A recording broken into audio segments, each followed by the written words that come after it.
Kabaka mu Overstate Namibia banange ebivaayo byo bitiisiza ddala ate yo omuyimbi Lily Puzzle eyaddemu ennyimba z'omugenzi Kato Lubwama bamuwadde ennaku 14 zokka yeesalisale nabyo ogenda kuba ng'obifuna mu maaso awo Full-Figure naye talubuzeemu Suuna Belly ne mukyala we naba ate ensonga zaabwe wamma tebinnaba kugwa Bobi Wine naye muyina ng'ebintu byo tebigenze ddala bulungi n'akatono omugamba mutya mwasibye mutya abantu bange kansobire muli bulungi ba mikwano ng'enkola yaffe mbasaba vidiyo no mugimpere like era nensaba gwe wenna atanaba kusubscribinga wano ku Sylvia News Extra nti mukwano subscribinga era onyige ne mu notification bell olimesibwanga byonna byemba nteekayo wano ku Sylvia News Extra nenyongera okusabirako mwe mwenna abalwadde abakosefu tinsaba ekisa kya Mukama ate kibatuukeko ba mikwano BF Suma Herbal Research Clinic banono nga bajjanjabisa ddagala lya butonde era nga bajjanjaba obulwadde bonna so munange beeyune obakubireko ku nnamba zaabwe z'essimu weziri awo ate wamma weefunire obulamu obujja era nga bano bo bakola ne delivery mu nsi yonna gy'obeera oli musigenda kulwisa era nga nkutandise ne Kabaka wa Buganda munange abantu bo munange babadde bali mu kweraliikirira oluvannyuma lw'amawulire ate okuvaayo ne gasaasaana nga bagamba nti Kabaka ali mu Overstate e Namibia naye maaso awo ate nina akatambi wamma kale nga katuzzaamu amaanyi wamu n'essuubi nti Kabaka waffe gy'ali era akyali mu kujjanjabwa mu ddwaliro e Namibia tusooke tukalaba ate tusobole okweyongerayo olugendo lwe Namibia tugenda kudda tubanyumize naye kye tumanyi era kye twajjayo Ssaabasajja Kabaka gyali ekyo twakimanya Ssaabasajja Kabaka ali luddawa Namibia era tumanyi nti essaawa yonna Ssaabasajja Kabaka ajja kulabika eri Obuganda naye tulina okwebuuza kungi tetwagala kubagamba kintu nga tetukwataganye na buli akwatibwako ensonga eno nga bwe tubayisa olwaleero tujja kubayita n'omulundi omulala si wala okuva kakati mubeere bagumingiriza katono tujja kubayita embeera y'omunnange bwetyo bweri yakasattirano yakweraliikirira ate eri Kabaka waffe munnange era nga bagambye essaawa zonna ayinza okugenda mu Overstate bannange Kabaka omulamba ate agende mu Overstate kale mawulire go agaviirayo ddala si masanyufu yadde n'akamu naye era nze byonna byenfuna ate ngenda kuba nga mbibatuusaako wano ku Sylvia News Extra wenkongerayo ne Shiba Kalungi era nga amaze okutukakasiza ddala nti konsati egenda kubeerayo nnyini ddala awo ku Cricket Oval e Lugogo era nga ordinary egenda kuwa $2,000 gyokka VIP $5,000 kw'otadde ne table obukadde 3 bwokka obw'Uganda era nga agituumye neeyanziza manyi munnange omuntu wakuwa oba n'akubezaawo ate obeera olina okumwebaza agambe tumwoze okuva we yajjira nga mwana muto ate era nakati wano bwali bwenkongerayo Lily Puzzle ye munnange ate kaweddemu dda abamu ku bakwasaganya ennyimba z'omugenzi Kato Lubwama bano nno munnange nga bavuddeyo ne boogera nti oluyimba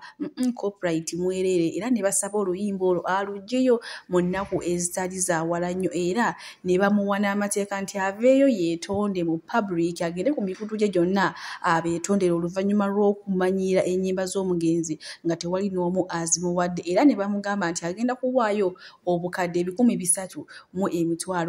kw'otadde n'obukadde 2 ate bwe bayonoonye munnange nga bagezaako okumulondoola kw'otadde n'okumuteeka mu mateeka olw'okumanyira ennyimba z'omugenzi ate Kato Lubwama n'oluyimba lwe yazzeemu lwe yatumye Irina lufaanaganira ddala n'olw'omugenzi Kato Lubwama lwe yayimba nti kiraba ebiiso kale omukwano gwa Irina ye munnange Lily Puzzle watabeera yalisibira bukomera kubanga famire y'omugenzi Kato Lubwama emuwadde ennaku 14 zokka nga ezo zonna ssente amaze okuziwaayo bwenkongerayo ne ex wa Nambwayo Mary onono nga Nambwayo essaawa zino ye mukyala Suuna Belly bannange era mulina maaso awo ng'asikira waggulu nga jjanzi era nga yeewuunya omukyalo oyo Nambwayo omutima gw'alina kw'otadde ne Uncle Suuna Belly ye kaamuyita abala gye bamuyita ow'ebinyaanyanya ate ye amuyita Suuna Belly era nga si mulala yali mukyala wange ani oyo gw'oyogerako tetwagala kuwana Mary Nambwayo yali we wange waka anko wange Uncle Suuna nga neighbor waffe kati omukyala yasala busazi okuva wano n'ayingire wa anko n'atandika okufumba nenga ate bonna bakwano bange bameka babiri Uncle Suna yati nga muita na papa endo nga ajinzanyidde okubadde wano nga kyali Masaka olumumba mbamba gye tuyimbira eyo obudde bucha ngendo okutuuka ku kikomera small gate yali nzigule ngendo tuuka ku kikomera ndabe emmotoka emyanseti ngeringe yagala ofuluma nga bomanyi osoka kiyamuka wano ddamu ebbali ngendo okwetegereza nga ndaba abantu babiri nengono Uncle Suna ye mutegedde nini ugwebuzo no yiwange oba ankalesi yine mulala kwa Uncle ngulusa aletamu ate saso kachikiriza kubanga nali nambwayo yayina ekisumuzo kya Uncle Suna ekikopyemu nga ate akikola kinacho nga Uncle lwataliiwo nga ne yasindisa omuntu ajja amulabeko n'atamusanga bwana aba ku mirimo bono nga ali waka ng'amugulira muneze ndi musajja musirise ne olaba njogera manya nnumwa nnyo nalumwa ekimu ku lwaki nvuddeyo kati ekisooka erinnya lyange lyafulumidde mu Sagem nga nze sinavaayo Opa Fambo ono yali mukyala wa Opa Fambo ono ayinza oba mwana wa Opa Fambo ayinza oba okitegeera kati nga Opa Fambo akola ki nina abantu bange abanfollowing nina abantu bange bemnyimbira bempereza so nina okubategeeza kiki ekigenda muki ye kindeese leero naye nali saagala byogerako lwaki ekyaŋŋaana nti nno yadde mukyala wange nnumiddwa nalumwa naye ate n'oli yali mukwano gwange ate era mwetaaga nnyo ewalala ng'ate alina ne bannange bonna awo baali ba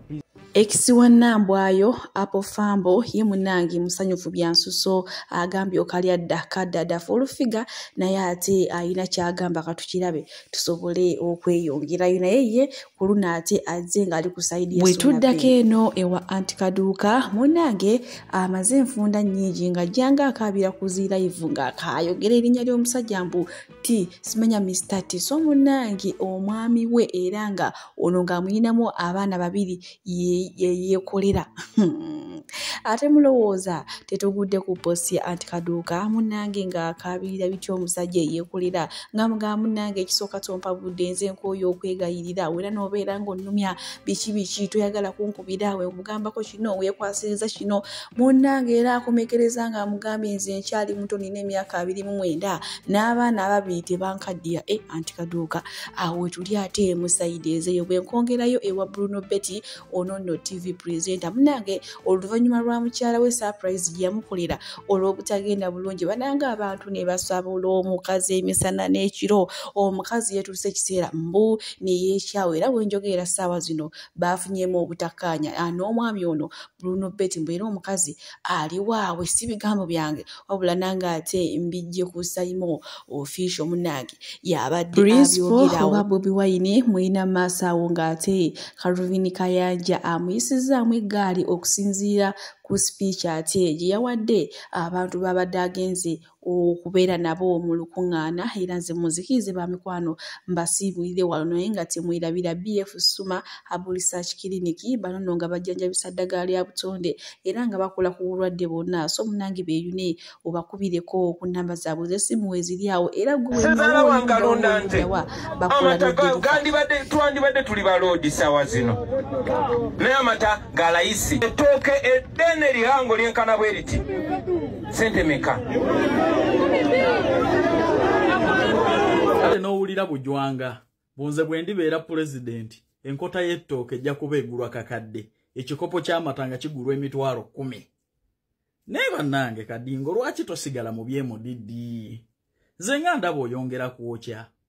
ebbeeyi y'ebintu bw'eba yeekanamye nti Museveni kati amatooke n'amata gali wansi emmere eri wansi abantu basobola okwakisa esinga emmere ne bw'aba takola mbwate nze bwe ndiba pulezidenti omuntu ajja kuba asobola okutunda enkota y'ettooke akakadde ne lwaki oyongera kwokya buli lukya lwaki teweesonyiwa ebintu bino nze ndaba tobitegeera bulungi bwe ntunuulira sipiiki zo ne mmwe okuzijjamu amakulu mwe bafuutu sooja abasinga ku pulezidenti wammwe amagezi omanyi nakkiriza abamu bafuutu sooja muli bagezi okusinga omukulembeze wammwe naye omukulu mumuwandiikire ku sipiiki bannakyalo n'abalimi yandibadde abagamba nti nga bwe nagula ekizimbe mu Amerika neebeerera eyo ne famire yange ngenda kubafunira akatale kensi yonna ebintu byammwe mubeere nga mubitunda internationally amata mugongereko omutindo katono mubeere nga sente mufunira mu dola mubeere nga nammwe muvuganya ku katale kensi yonna amatooke nga mugatunda mu mawanga g'abazungu gye gasobola okukolebwamu ebintu ebirala ne geeyongerako omutindo sente ne mufuna nzungu ne toyinza kutugamba nti oyagala bannansi baseerebwe emmere erimibwa wano. Mwami Kyagulanyi ebintu bino ndowooza wandibirese nodda mu kuzannya firimu kuba zo zitegeera naye ebintu bya politics ebintu bya bureaucracy physical policy badde njagala obirekere mwami Museveni mpozi ne mutabani we president yaddako wano ne kati ndaba otandise okwokya lwakuba nti oba wayogedde mbabagwagwagwagwa naye ate bw'ojja kufa abaakwata ku peni toyina bw'otugamba batuseere emmere mu nsi yaffe olw'okuba oyagala kalulu. Nalabye oyokya kati ng'otandise okwokya nze ndabagamba omwami ono mumuleke ayogere eri abantu mulabe byayogera ng'oyogera oyo kabuju. Nze musawo Namaganda Silivia era nga ndi musawo omutendeke ate era nga nkola n'ekitongole kibayita Bright Future Superior Unique Manufacturers ebirungi kikola eddagala erya habo nga lirya 100% natural. Alina osteoporosis, alina rheumatoid arthritis, alina ebirwadde eby'omutawaana bya joints, omugongo, afunye accident bannange byose byenjawulo. Kaddio kitegeeza omutima fasitula kitegeeza era olina omuntu takyajjukira eby'avudde oluusi yeerabirayo, alina alzheimer's, memory loss, olina omwana takola bulungi mu kalaasi bannange muliza kyankalana eddagala likola bulungi ku baana. Tulina mu katinga kano tubayita prostate relax. Kano akadagala kayamba abaana okutangira prostate cancer, kabayamba alina prostate enlargement, bana olina cancer atandiikiriza ali mu stage esookuba ebyokubiri. Mugambe oba sisitawo oba bratawo oba mukwano mugamba ajja kusa akadagala kafe kano tagenda kuddamu kulowooza ku ebyo ebirala. Enkwaso ze tezimala kamuyamba okuyingiza enkwaso ze nokukyawo bannange tuna expowerman wabanga alina enkwaso ze tezimala kano kayamba okuyingiza enkwaso ze afuna premature ejaculation bwaba tuse mu kisaawa amala mangu kano kandida oba in harmful bacterias